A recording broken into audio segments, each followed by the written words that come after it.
Welcome to Husband Talking. Explore riveting tales of infidelity with us. Please subscribe and like to stay updated. Let's begin.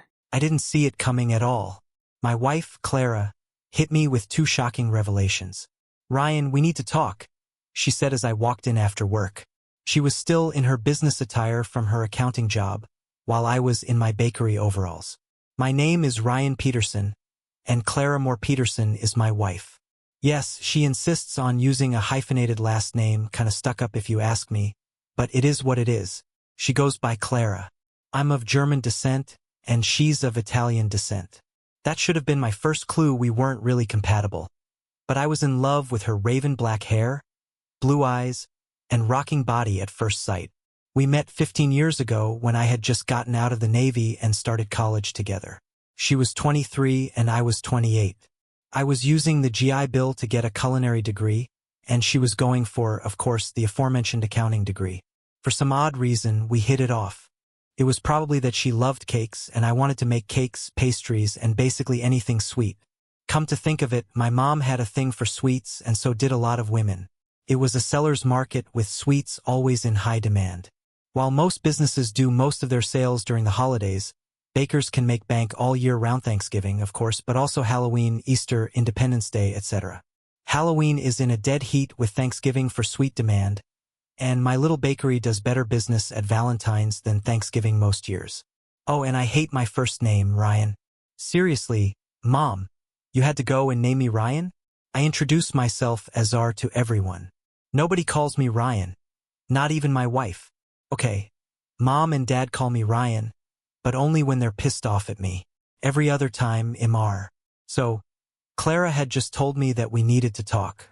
I tensed up immediately since every guy on earth knows what those four words mean when strung together in a sentence. We know it and fear it. We need to talk has been the forerunner of breakups and divorces since the dawn of time. So, it was with a sense of impending doom that I sat down at the table and looked at her. I knew my world was about to come crumbling down around me. 12 years together, 11 of those happily married. Well, I had been happily married. I had believed the same of Clara. I flashed through the possible reasons for what she was about to say. Sex? No way, we had sex on a regular basis, usually 4 or 5 times a week, and marathon sessions at that. I never failed to get her off multiple earth-shattering times. We had a great sex life. Money? Not likely. I was pulling down 6 figures a year net, close to $150,000 after everything was settled with overhead, payroll for my employees, taxes, etc. We were doing very well. Our combined income was close to $250,000 a year. We were not hurting. Lack of love? Not on my part. I loved her with all my heart and soul. Had she fallen out of love with me somewhere along the way? Hell, we just had been talking about starting a family a week ago. She interrupted my reverie by pushing the dreaded manila envelope across the kitchen table to me as I sat down.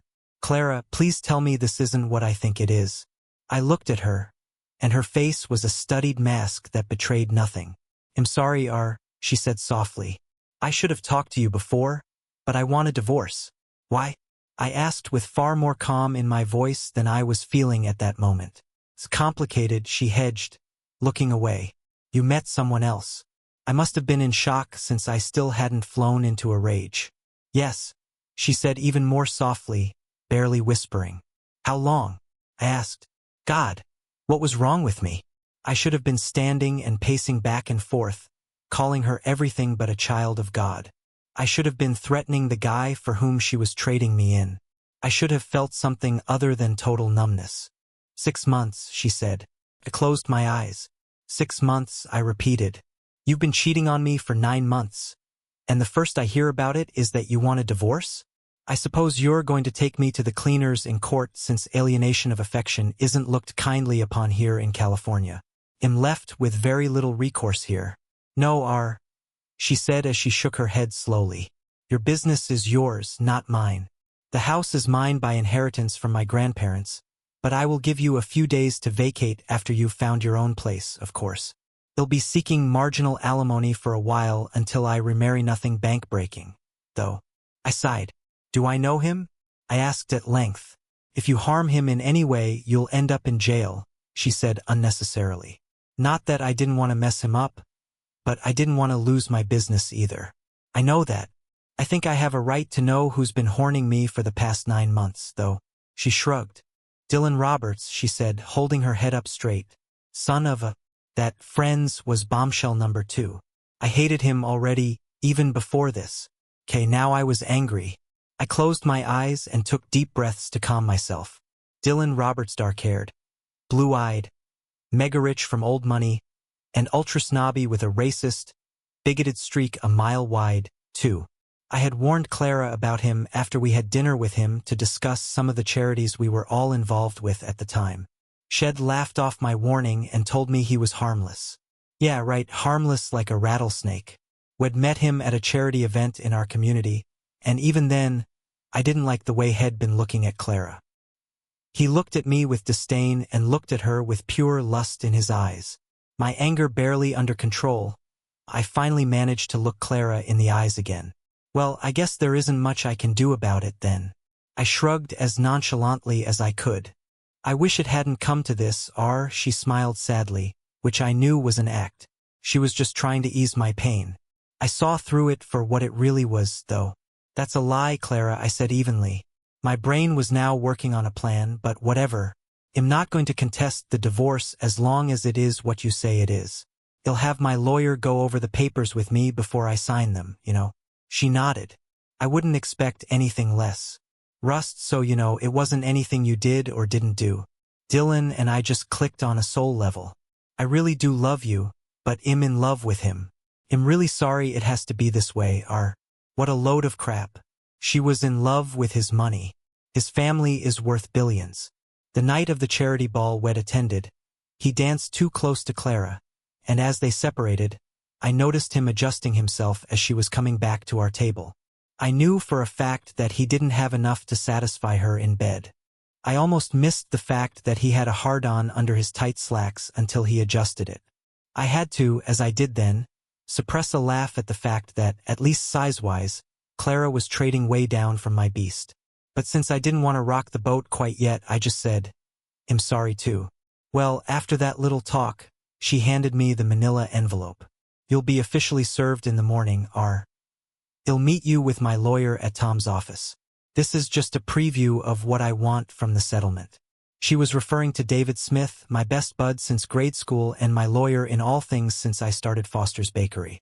You know what, get rid of the alimony and you have a done deal. Dylan is rich, you don't need my money. Do you? I knew it was a long shot, but she owed me that at the very least. She seemed to think about it. Hell, if she went for it, I might not even go through with the plan that had already semi-formed in my head. No, I need something from all of this. After all, I did waste 12 years of my life with you. Oh hell no. That statement right there that our entire marriage, indeed our entire time together while dating and being engaged, had just been a waste of her time galvanized me. I looked at the proposed alimony and raised one eyebrow. She wanted $1,200 a month in alimony for 2 years or until she remarried, whichever came first. That was about half of what I made per month after overhead and paying my workers.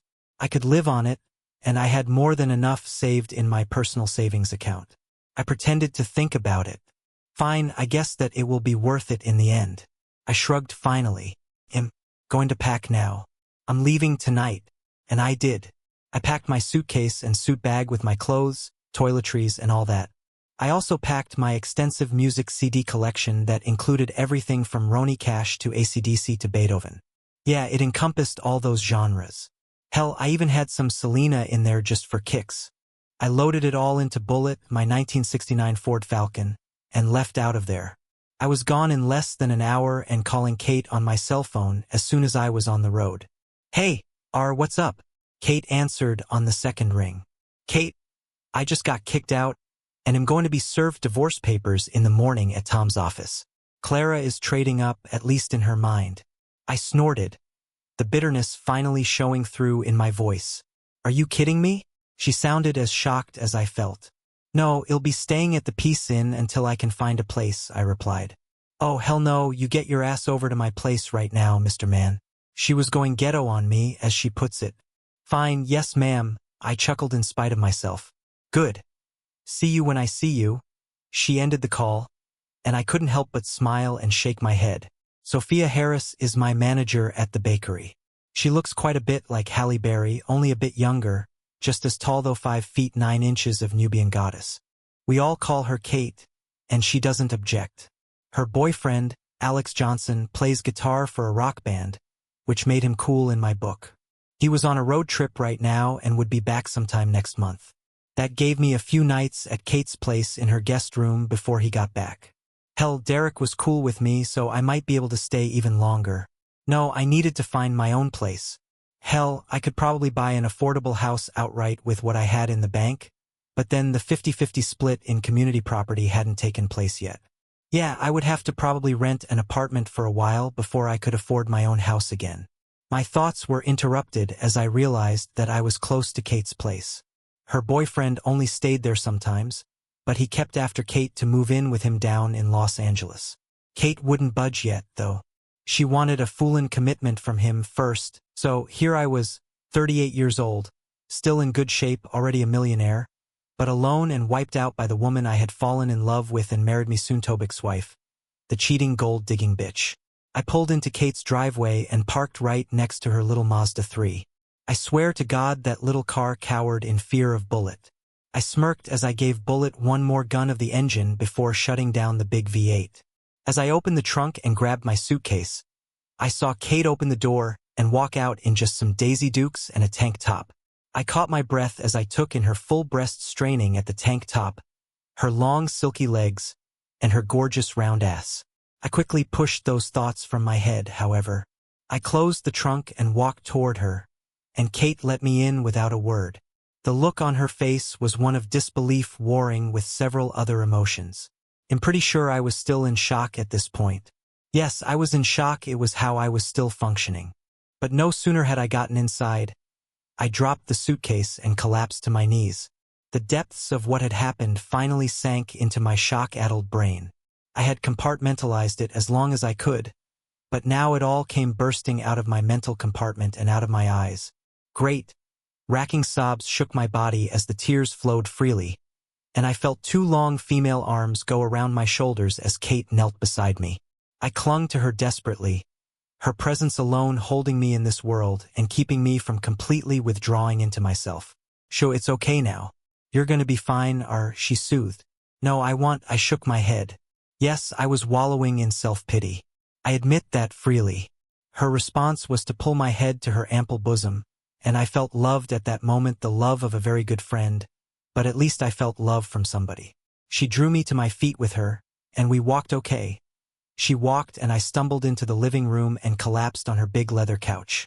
She checked her phone and found a video going viral of Derek kissing a girl. "You have got to be kidding me," she exclaimed loudly, her mouth open in shock as she glared daggers at her phone. I followed her gaze and saw Derek kissing some woman on there, not just a friendly peck either. They were engaged in a heated round of tonsil hockey. "Is there something in the water?" I wondered aloud. It was all I could think of to say as I saw Kate's relationship go down the drain along with my marriage. "Must be a cheating drug in the damn water," she snarled. I glanced at her, and the fire in her dark brown eyes made me nervous. "And a white woman?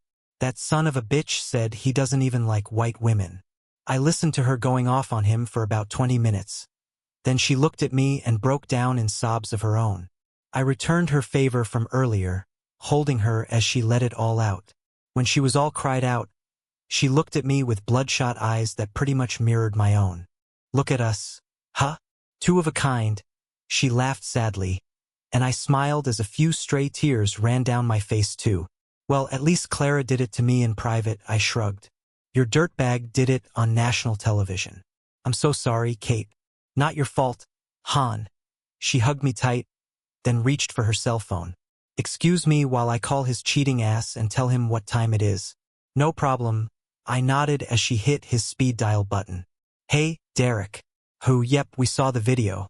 Came over since his cheating wife is divorcing him and kicked him out.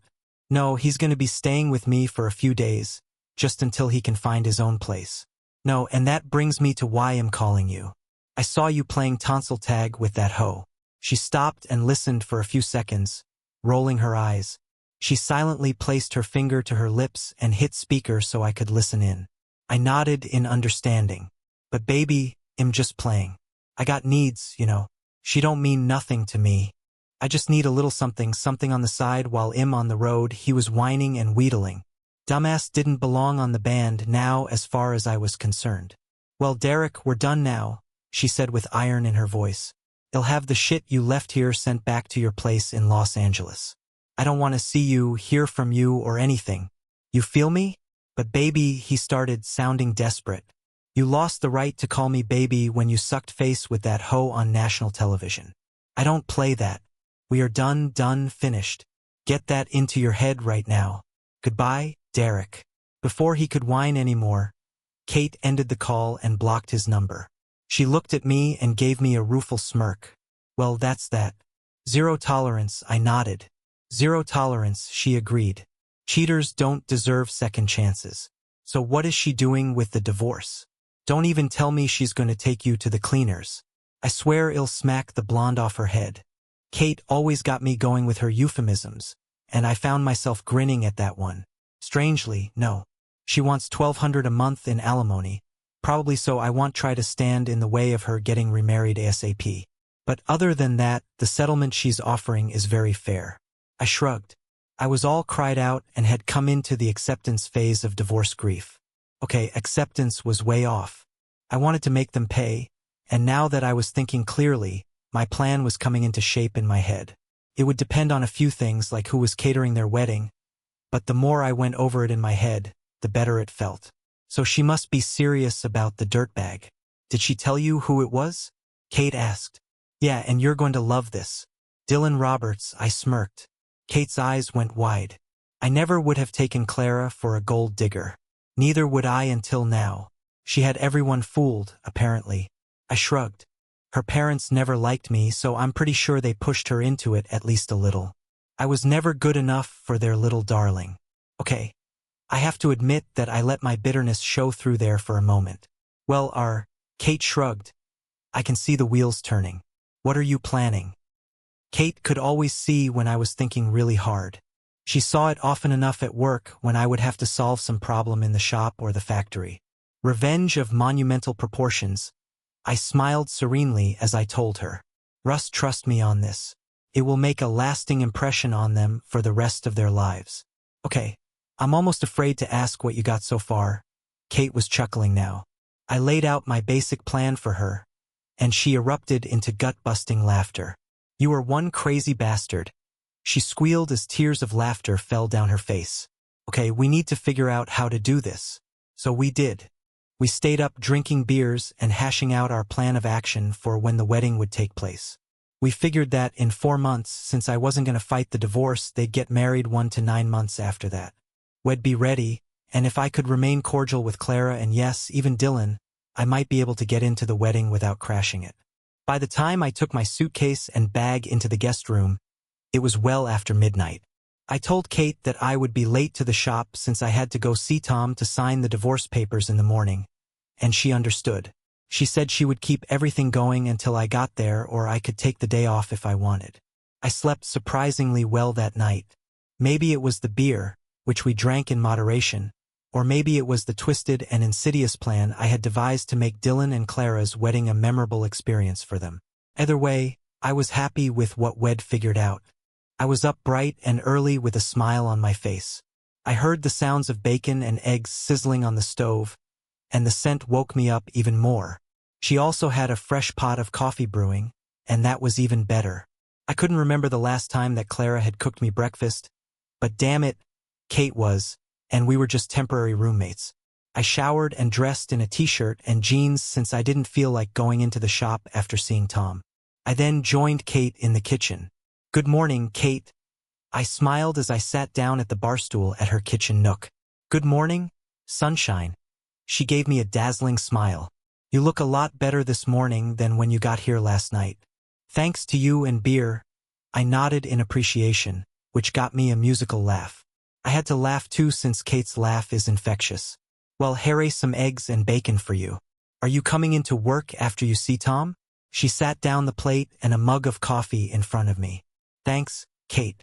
No, I think I'm going to take the day off. I don't know how I'm going to react after meeting with Clara and her lawyer for the signing. I shrugged. Tell you what, though. They'll take you to lunch later and let you know what happened. Kate nodded. You better are. I'm glad I ain't going with you. If I saw that bitch, I would probably have to smack the shit out of her. That's one reason I love you, sweetie. I grinned. You're the most loyal person I know. I love you too, boss. She smiled sweetly as I stood up and gave me a hug. Kate's only 1 inch shorter than I am, so her entire body was pressed to mine as we embraced in a hug of commiseration. Hey, both of our exes were cheating. I'm glad you're coping too, I told her as I squeezed her close, then released her. At least they weren't cheating with each other. Now that would be a cliché. She snorted a laugh and I had to chuckle at that one. True enough, but for both of us to find out on the same day, biggest coincidence ever, I gave her my best comic book guy impression. Kate and I both love The Simpsons, so she got it right away and gave me a snickering laugh with a slap on the shoulder. You're right, R. Damn big coincidence, which makes the cheating drug in the water sound even more plausible. You and your conspiracy theories. I rolled my eyes, giving her a mirthful smile.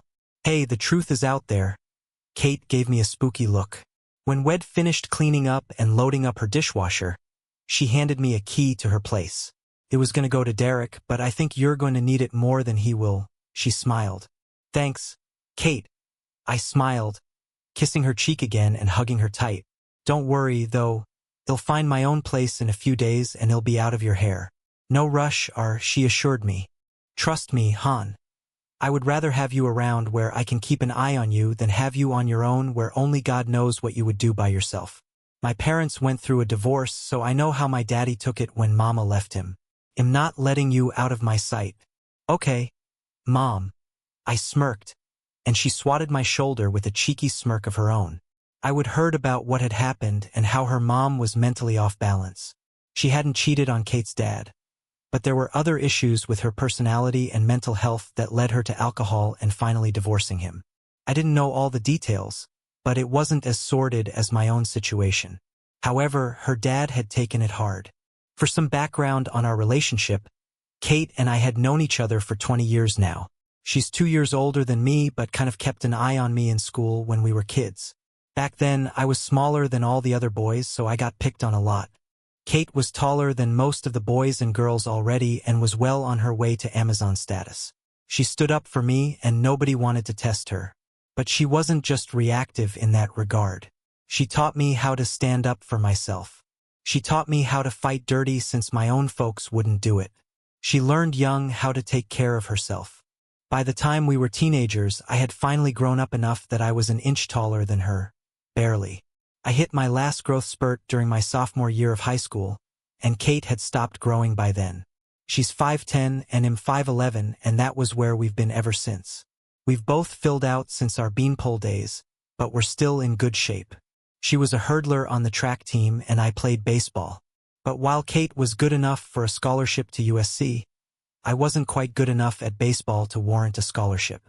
So instead, I joined the Navy and then used my GI Bill to go to school afterward.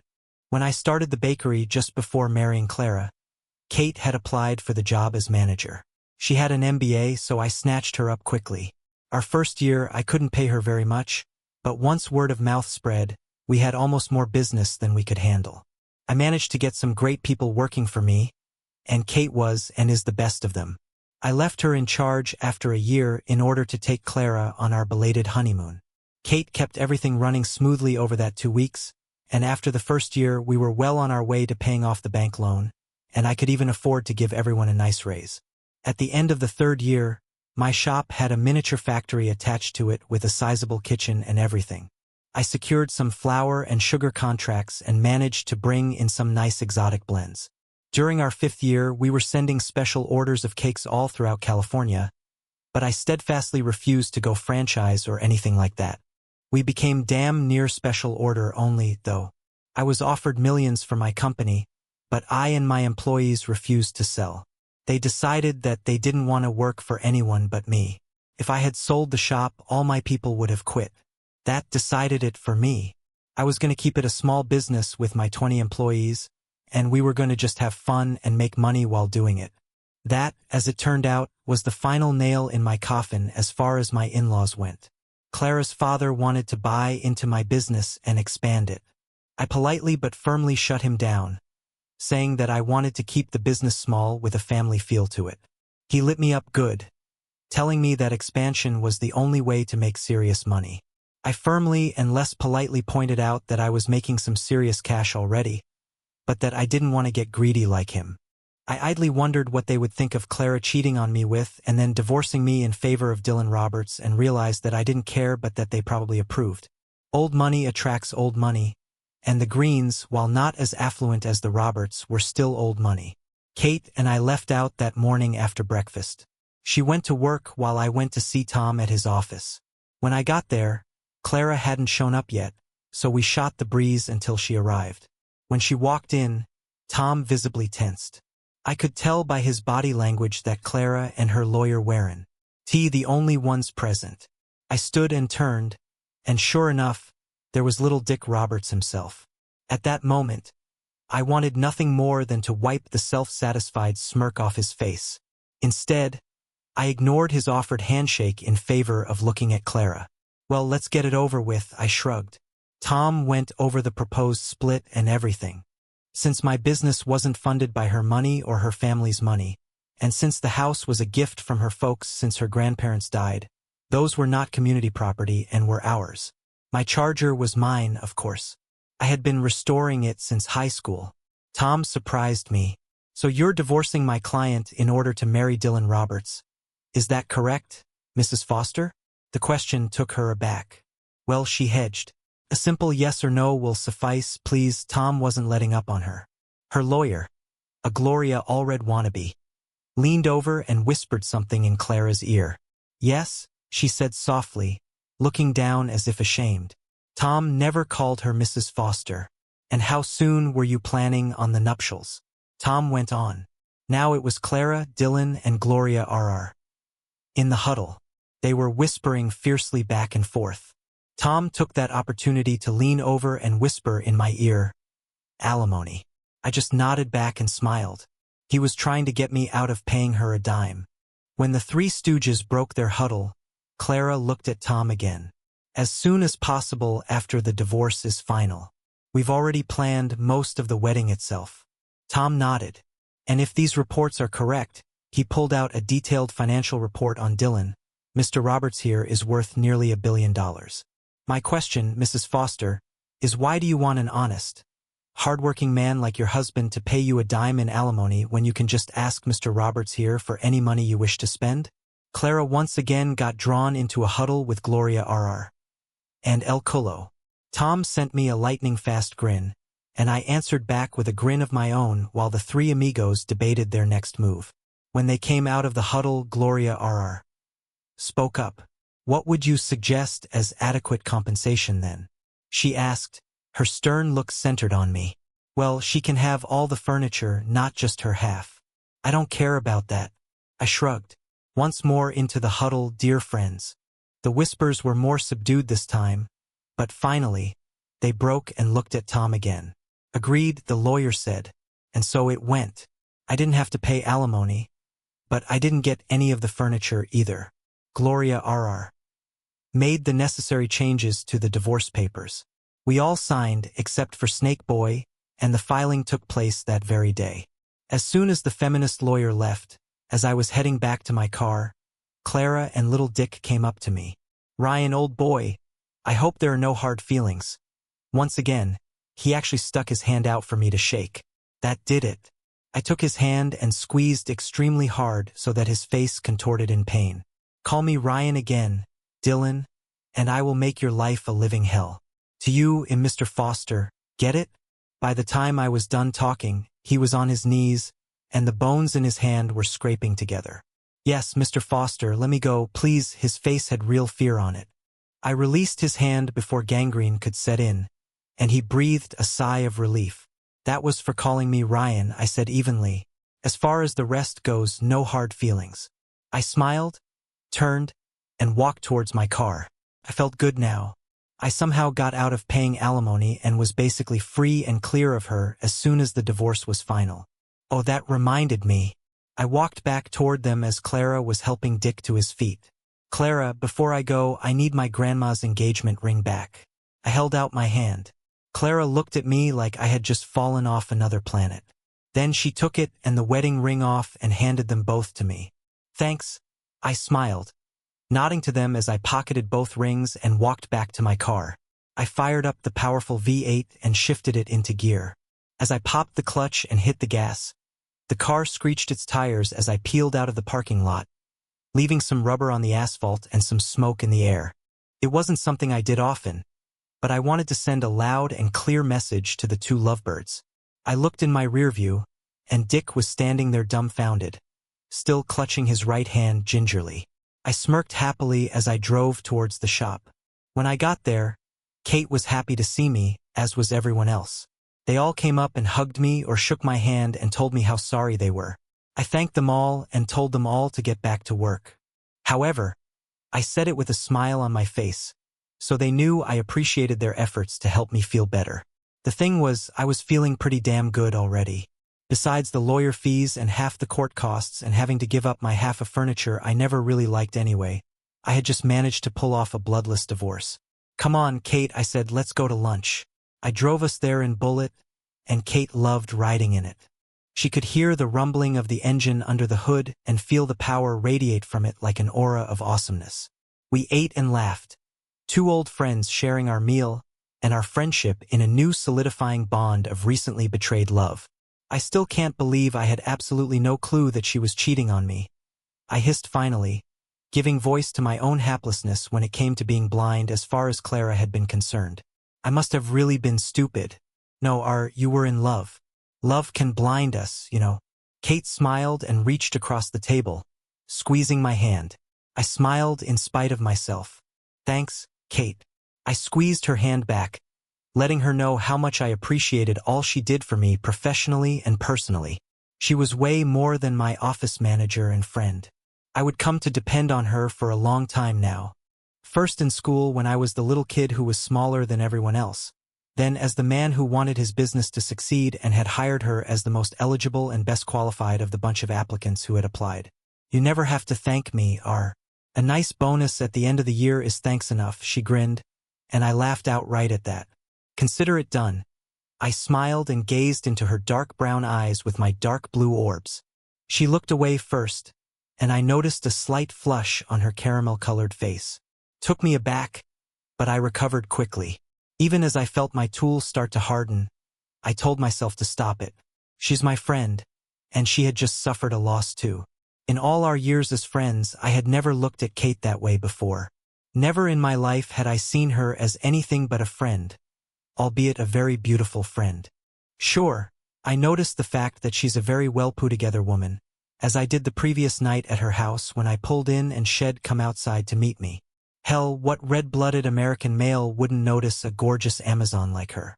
But that was just something guys do. This felt different. I realized that I wasn't ready for this and quickly got back to other topics. After we'd finished lunch, I drove her back to the shop and dropped her off. She said she'd see me at home, so I drove up to the bluffs and looked out over the Pacific. I looked down at my left hand and removed my ring that had sat there for the last 10 years. I reached in my pocket and pulled out Clara's wedding band too. I studied them both, and just the sight of them made me sick. I then pulled out my grandma's engagement ring and held all three of them together. I put the engagement ring back into my pocket, then hauled back and chucked the wedding bands out into the ocean as hard as possible. They glistened in the sun as they went over the bluffs and into the whitewater, crashing into the rocks below. It was symbolic to me. My marriage was dead, and that was the post-mortem. Sure, the divorce still had to play itself out, but this was what I had to do for my own sanity and to be able to move on. Now, just because I would said the eulogy for my marriage didn't mean that I had given up on my plan to get revenge on Clara and Dylan. I thought of the line from the song Violence and Bloodshed that went, "Payback's a bitch and I'm paying all."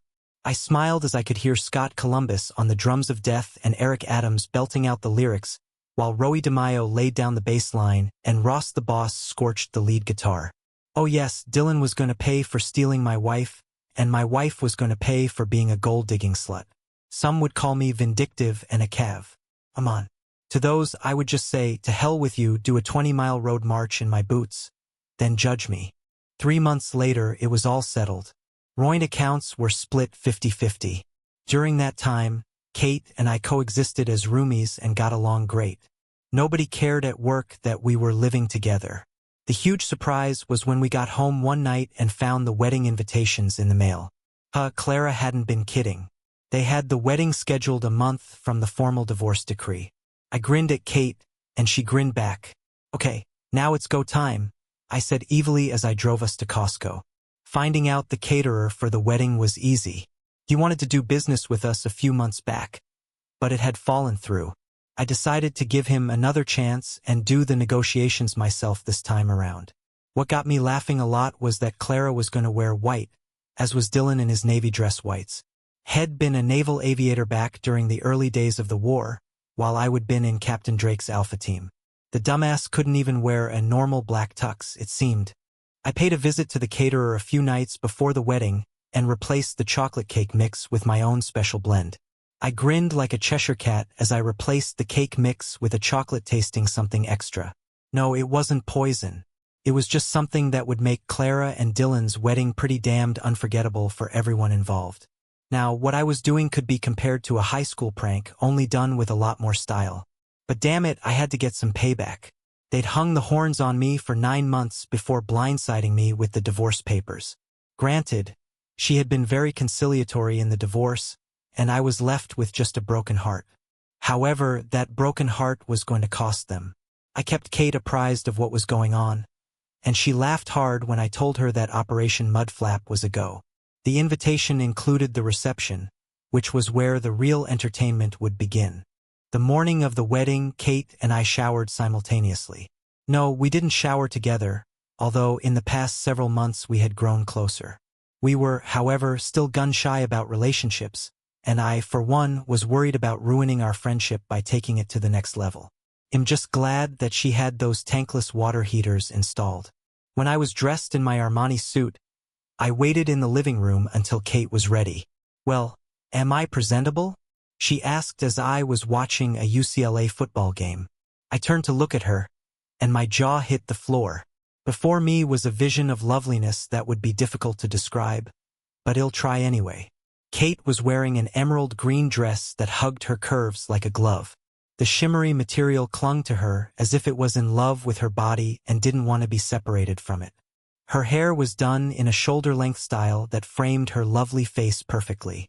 Her full, luscious lips were painted a sultry red, and her green eyeshadow complemented her dress perfectly.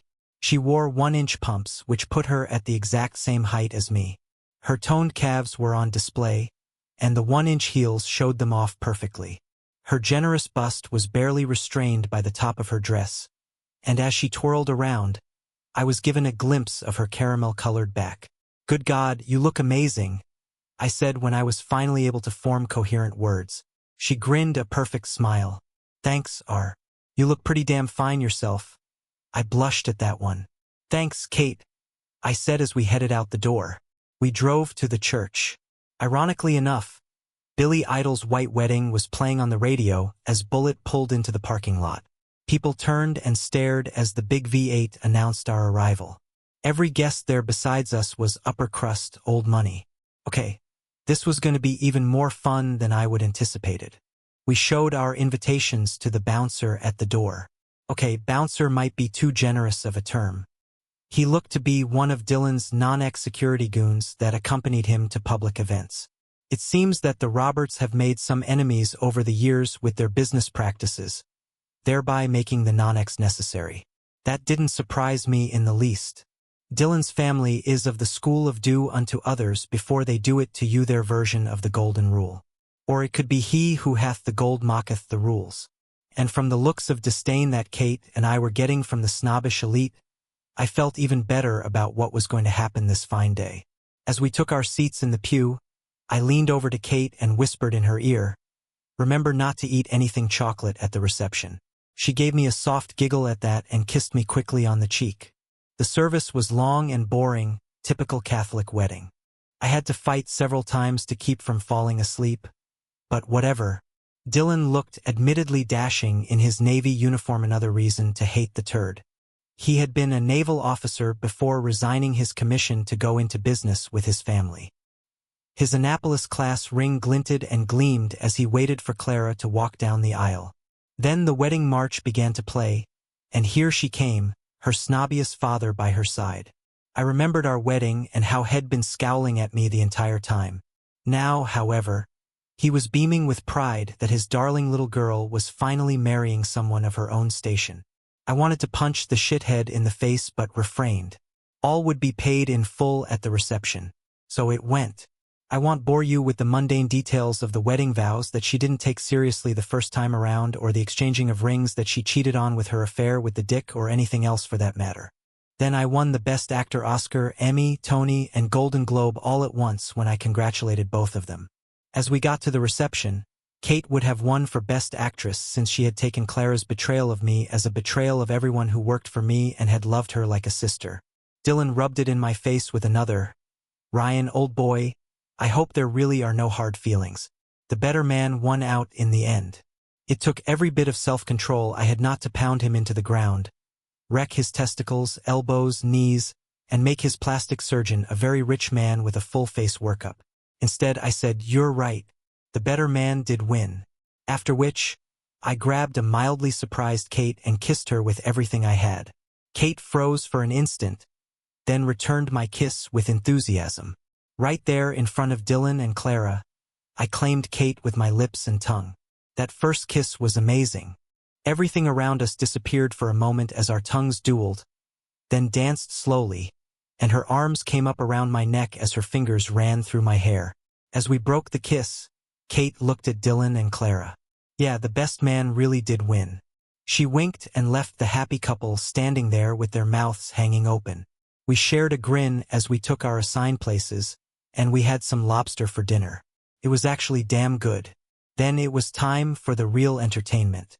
As the wedding cake was wheeled out, Dylan and Clara did the ceremonial cutting of the cake and the ceremonial cake and face for both of them. Everyone laughed, and people went up to get a piece of cake for themselves. We decided to wait for the end of the line since it was going to be one hell of a show. Sure enough, as soon as we got to the cake itself, all hell started breaking loose. It started with a fart from the bride, of all people. Not just a soft poot. No, the ripper could be heard from across the dining hall. It was followed by a resounding ripper from the groom himself. I glanced in their direction and said, "You're excused," in a loud voice, which caused some chuckles from the snobbish elite around me. Oh, they weren't going to be spared, however. Then Clara got a surprised look on her face as a gurgling sound escaped from her, followed quickly by an expression of pure horror. Dylan's face scrunched up as he smelled something foul, then let loose with his own gurgling sound from his ass. They looked at each other in horror as more farts and gurgles were heard from the rest of the guests. Clara and Dylan were up and running as quickly as they could, and I could see brown fluid dripping on the floor from beneath her dress, followed by Dylan trying to hide the spreading brown stain on the back of his dress white pants. Both were making a mad dash for the restrooms and were soon followed by more guests as they realized that they had just shit themselves. Kate and I left quickly and quietly and were sitting in Bullet when we couldn't hold our laughter anymore. We both had tears streaming down our faces as we damn near busted our guts laughing so hard. "Oh my God, Kate laughed, then held her stomach as she giggled. I was laughing just as hard as she was. "Do you think I used too much? How fast does that work?" She laughed again. "Well, the boxes at Costco said it worked well, but not to use too much of it." I snickered as our laughter finally died down a bit. "How many boxes did you pour into the cake mix?" she asked incredulously. "All of them," I smiled serenely, causing Kate to just about die laughing again. I would used a powdered chocolate-flavored laxative and poured it into the boxes of cake mix that the caterers had set aside for the Roberts wedding. The cake and cupcakes were almost pure laxative since I dumped out most of the cake mix boxes and replaced them with the powdered laxative. I would also poured some in with the regular cake mix so that it wouldn't be too strong. But damn, I didn't expect it to work that fast. That was just the icing on the cake. The night I would gone to the caterer, it was ostensibly to work out a contract with him for the chocolate my bakery made. He contacted me a few months prior, and I would promise to get back to him. I told him that we'd been a little backlogged due to several of my team members getting sick, but once we were back up and running, I was able to take some samples to him. He had a greedy look in his eyes as he thought I was going to give him what he wanted.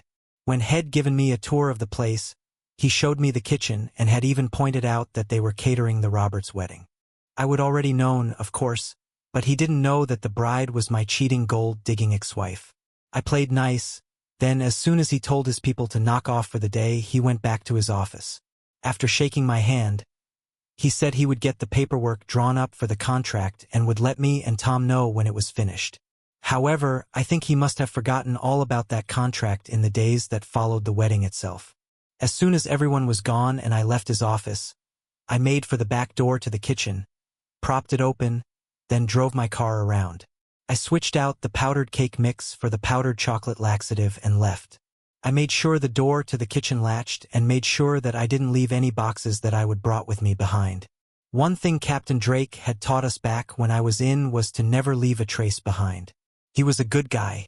Last I heard, He'd resigned his commission and was now a history professor at UCLA. By the day of the wedding, all the evidence was gone. Nothing could tie me to the super lax cake. Only Kate and I knew of the plan, and she wasn't talking. When Kate and I made it back to our place, she looked at me seriously. That kiss earlier, she started. Kate, I know I was out of line, but you looked so beautiful, and I couldn't help myself. I blurted. She put a finger to my lips. Let me finish, baby, she said. That kiss earlier was the best damn kiss I've ever had. You're a good man and damn fine for a white boy. What I'm trying to say is that I think we could be good together. She was blushing somewhat, and I leaned in and kissed her slowly. Our lips touched, and hers parted to accept my tongue in her mouth. We kissed lovingly and tenderly, and I couldn't help but feel that I had been missing out on something so good for so long. As our lips finally parted, we looked into each other's eyes. I think we'd be good together too. Only one way to find out, I smiled, and she smiled back.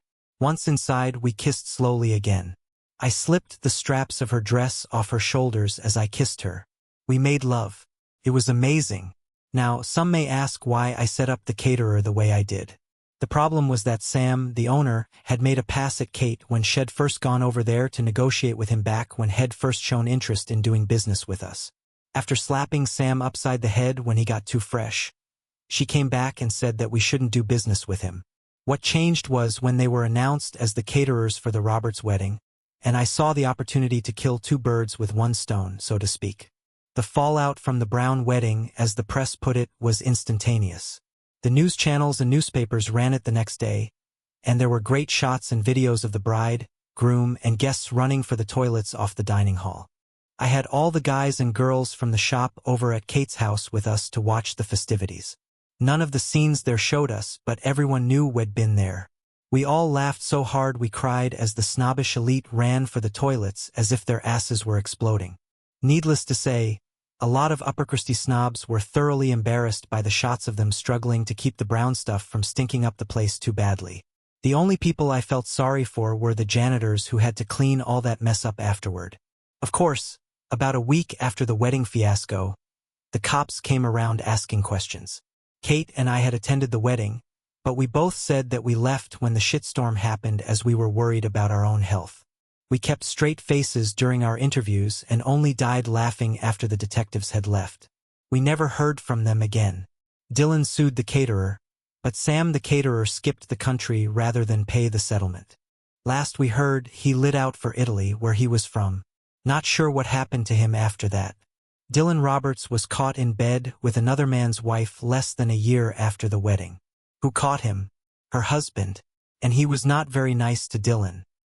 He called Clara up, and Shed had a few choice things to say to Dylan when Shed got into the offended hubby's house. Clara was on the doorstep of our new house shortly after that. At least Dylan ended up losing a testicle in the ensuing melee. It seemed that while Shed had no problem cheating herself, she absolutely wouldn't stand for her hubby cheating on her. Kind of a double standard, wouldn't you agree? Yes, Kate and I moved into a larger place since her little two-bedroom just wasn't quite big enough. A 4-bedroom ranch style was our new abode, and I had it halfway paid off by the end of the first year.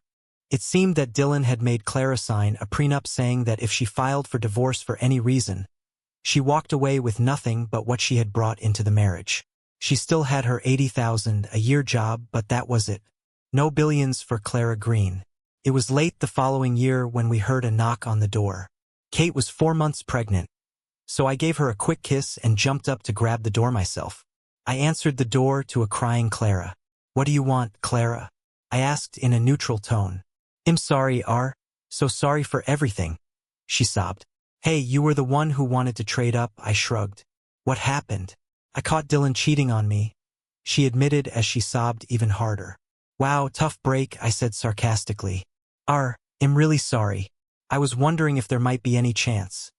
She cut herself off as she saw a pregnant Kate walk up from behind me. "Baby, who is it?" I heard Kate ask as she came alongside me. She smiled at Clara. "It's Clara, and she was just leaving," I said as I slammed the door in my ex's face. I threw the deadbolt and took Kate in my arms. "Fuck the past. You're my future. I love you, sweetheart." "I love you too, baby," she said as she kissed me. Kate and I had eloped shortly after we found out she was pregnant. A small civil ceremony, which was her idea, and we were husband and wife. She's still my manager at the shop, and she's still one of my best friends. I love my wife. Thanks for watching. Do you think Ryan's revenge was fair, or did he take it too far? Let us know in the comments, and don't forget to like and subscribe for more.